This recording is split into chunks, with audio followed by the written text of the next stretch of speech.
Tick, tick.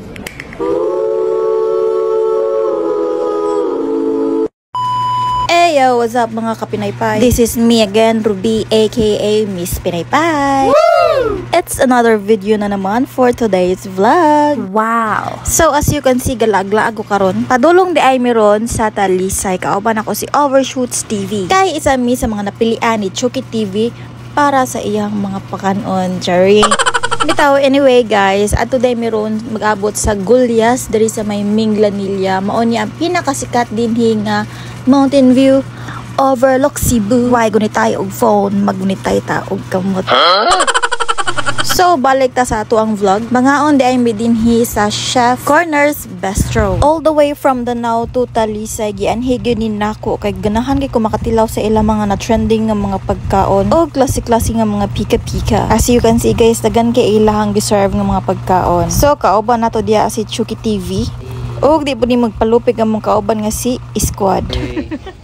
O ganiyapot ang Team 46 Street kauban ang ilahang Little Angel.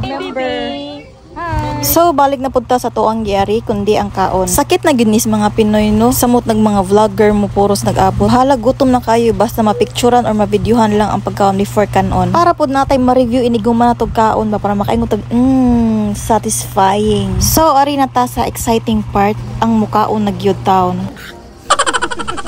So sa mga nangita og perfect place para mag-unwind, this is the perfect place for you. I suggest nga moari mo og mga sayo-sayo sa hapon para maaptan ninyo ang sunset. Then nindot jud kay dinhi ini gagabi ipod kay makita gid nimo ang city lights. Og kung moari naman lang gani mo, don't waste the chance nga makatilaw ani ilahang best selling burger. Perfect for sharing gini siya guys. Sobra kadako og sobra pud kalami. Nag-overload jud ang iyang mga toppings og iyang side dishes. Kaya sa mga wala pa nakaari, pangari na mo. Walay mawala og inyong sulayan. Og diri na lang tatama. Salamat sa pagtanaw. Bye-bye.